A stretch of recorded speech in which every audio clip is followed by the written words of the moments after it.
Hello student, आप लोग कैसे हैं। मैं हूं Sunil sir, biology science class. आज हम लोग class 10 subject biology chapter 2 respiration in plants के बारे में पढ़ेंगे। यह भी लाइफ प्रोसेस का ही एक पार्ट्स है।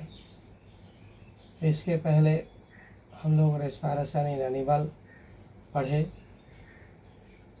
और भी कुछ पढ़ना बाकी है उसमें। आज हम लोग पढ़ेंगे रेस्पिरेशन इन प्लांट। प्लांट में रेस्पिरेशन कैसे होता है, श्वसन कैसे होता है, इसके बारे में आज हम लोग जानेंगे। सभी एनिमल को ऑक्सीजन ज़रूरी है। जितने भी लिविंग हैं सबों के लिए ऑक्सीजन होना ज़रूरी है। बिना ऑक्सीजन का कोई भी लिविंग जीवित नहीं रह सकता है। तो एनिमल को तो ऑक्सीजन चाहिए ही चाहिए, प्लांट को भी ऑक्सीजन ज़रूरी है।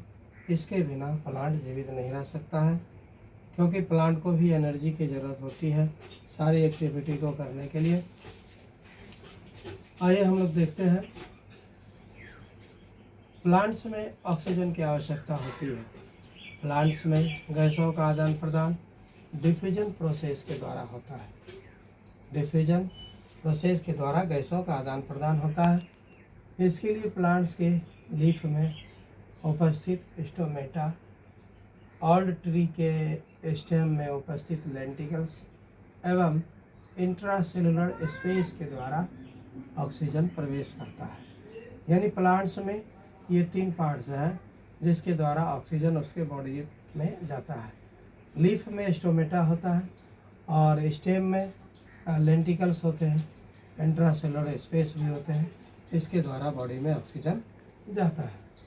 पौधों की जड़ें मिट्टी के कणों के बीच स्थित हवा से ऑक्सीजन ग्रहण करते हैं। यानी प्लांट के जो जड़ होते हैं वो सॉइल पार्टिकल के बीच में प्रवेश किया रहता है और वहाँ जो ऑक्सीजन होते हैं उसको वह हेयर रूट के द्वारा वह ऑक्सीजन को एब्जॉर्ब करते हैं। रूट हेयर के द्वारा जड़ ऑक्सीजन ग्रहण करते हैं। इसके अलावा आप देखेंगे कि जो है किसी प्लांट के जड़ में अगर ढेर दिन तक, ज़्यादा दिन तक पानी जमा हो जाता है तो वह प्लांट डेड हो जाता है। कारण प्लांट के जड़ में पानी लगने से ऑक्सीजन की कमी हो जाती है और प्लांट रेस्पिरेशन की प्रक्रिया नहीं कर पाता है और वह सूख जाता है, यानी डेड हो जाता है। एक्वेटिक प्लांट में भी डिफ्यूजन प्रोसेस के द्वारा ऑक्सीजन ग्रहण होता है। प्लांट सिर्फ लैंड पर ही नहीं रहते हैं बल्कि वह वाटर में भी रहते हैं। तो वाटर में रहने वाले प्लांट को एक्वेटिक प्लांट कहते हैं।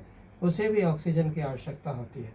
तो वाटर में ऑक्सीजन घुले रहते हैं, उसको डिफ्यूजन प्रोसेस के द्वारा ऑक्सीजन ग्रहण किया जाता है। एक्वेटिक प्लांट में आप देख लीजिए, जैसे है ट्राफा है, लोटस है, या फिर मखाना का प्लांट है। ये सब प्लांट, लिली है, इन सब प्लांट, ये सब प्लांट वाटर में रहते हैं। इसे भी ऑक्सीजन की आवश्यकता होती है। तो एक्वेटिक प्लांट्स में गैसों का आदान प्रदान की दिशा उनकी आवश्यकताओं तथा पर्यावरणीय अवस्थाओं पर निर्भर करती है।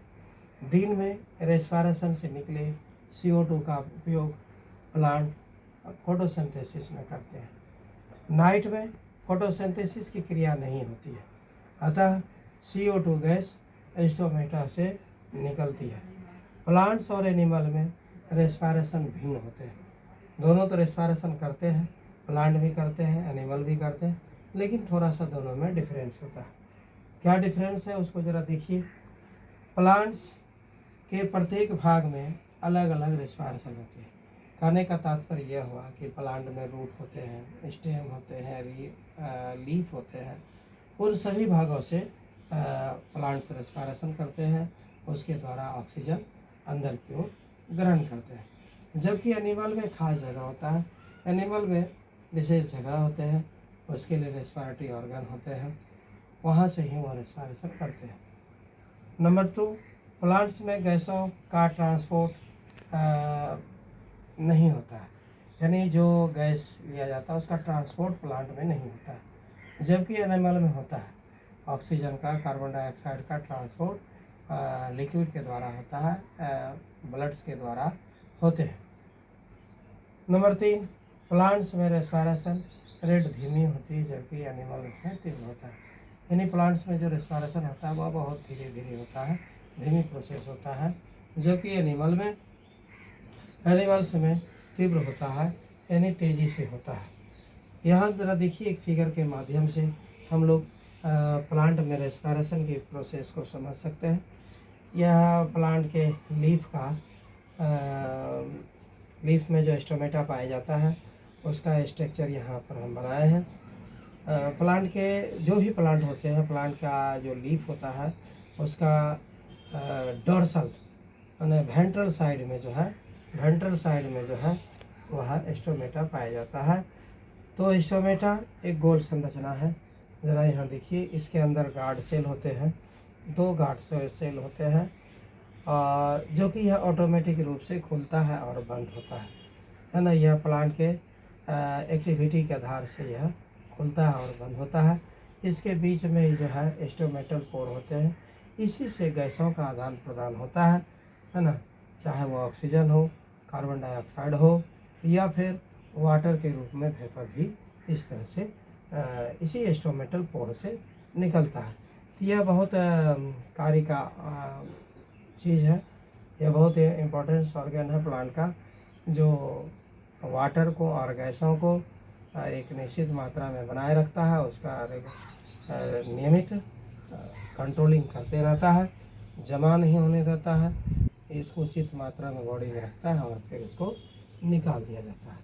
तो इस प्रकार से आज हम लोग प्लांट में रेस्पिरेशन को पढ़े। इसके बाद हम लोग और नेक्स्ट वीडियो में टॉपिक पढ़ेंगे। आज के लिए इतना ही। आप सबों को बहुत बहुत धन्यवाद। Thank you.